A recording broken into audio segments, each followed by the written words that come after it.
Think beyond a degree. Build real impact. Shape your future with an MBA. From IILM University. अमेरिकी राष्ट्रपति Donald Trump के नेतृत्व वाले Gaza board of peace में शामिल हुआ पाकिस्तान। प्रधानमंत्री शहबाज शरीफ ने दावोस में इस गठबंधन के चार्टर पर साइन किया।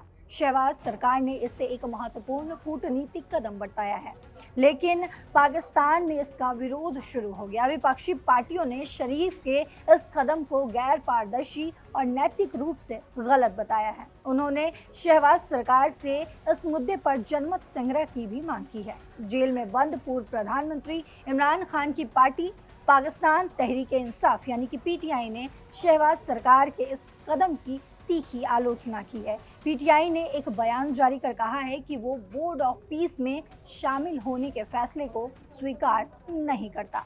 उन्होंने तर्क भी दिया है कि ऐसे अंतर्राष्ट्रीय महत्व के मामलों के लिए पूरी पारदर्शिता और सभी प्रमुख राजनीतिक हितधारकों के साथ समावेशी परामर्श की आवश्यकता होती है, लेकिन सरकार ने ऐसा नहीं किया। लेकिन इस पर सवाल ये है कि ट्रंप के जिस जाल में मुनीर फंसे हैं वो इससे बाहर आखिर कैसे निकलेंगे।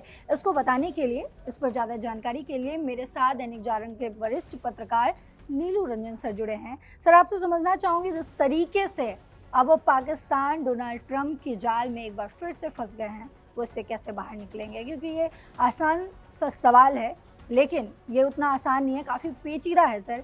बार बार शहबाज शरीफ जो हैं या फिर आसिम मुनीर अपनी परेशानियों को लेकर डोनाल्ड ट्रंप के पास पहुंचते हैं और कहीं ना कहीं उनको सोल्यूशन भी मिल जाता है, लेकिन इस बार डोनाल्ड ट्रंप के जाल में ही वो फंस गए हैं, तो उस जाल से वो बाहर कैसे निकल पाएंगे।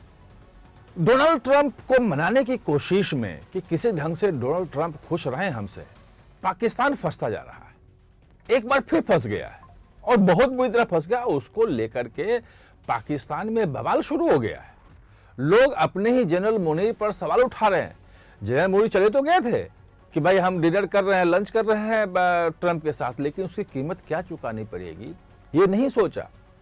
ट्रंप जो है अगर कह देते हैं कि हमने भारत और पाकिस्तान की लड़ाई रुकवा दी, ऑपरेशन सिंदूर हमारे कहने पर रुका वरना युद्ध छिड़ जाता, तो वो खुश हो जाते हैं पाकिस्तानी कि देखो मोदी को जो है वो ट्रंप से मोदी डर गया। या वो अगर पाकिस्तान को कहते हैं कि हाँ इन्वेस्टमेंट करेंगे, अपने जो क्रिप्टो करेंसी है उसमें पूरा का पूरा दे दिया है, उसको समझौता कर लिया है ट्रंप की फैमिली की कंपनी के साथ और उसको भागीदार बना लिया है।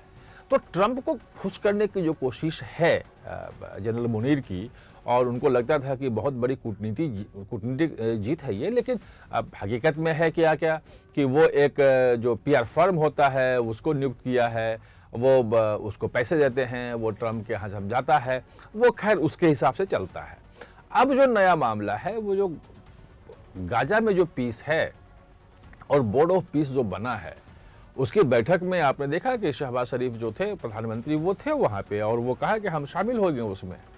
अब गाजा में जो शामिल होंगे और गाजा में जो बोर्ड ऑफ पीस बन रहा है उसके सर्वे सर्वा जो हैं वो तो ट्रंप है और वो उसी हिसाब से बन रहा है जिस हिसाब से इजराइल ने चाहा था कि गाजा में हम डेवलपमेंट भी होगा, सब कुछ होगा, लेकिन जो एक इस्लामीकरण वहाँ का है वो नहीं होने देंगे।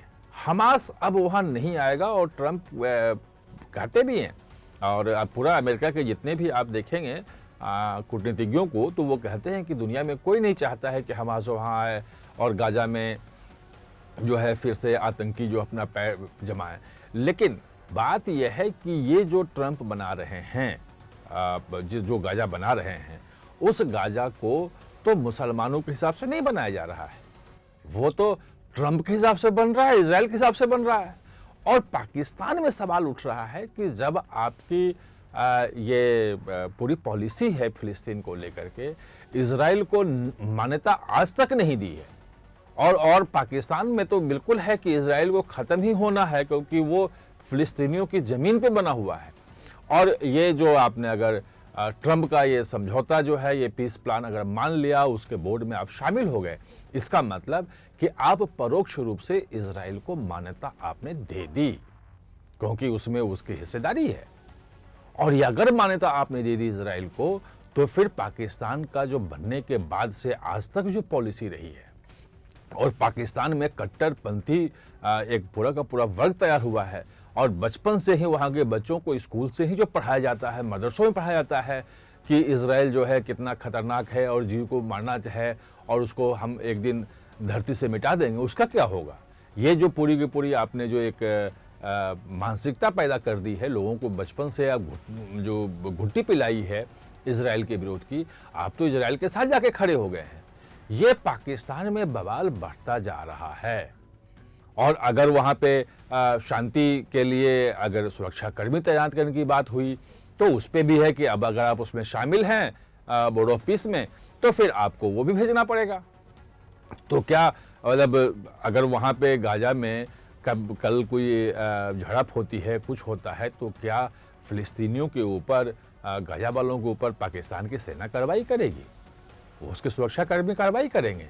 ये बहुत बड़ी चीज़ है और बहुत मुश्किल में पाकिस्तान इस मुद्दे को लेके फंस गया है। आगे बवाल रुकेगा इसकी उम्मीद बहुत कम दिख रही है।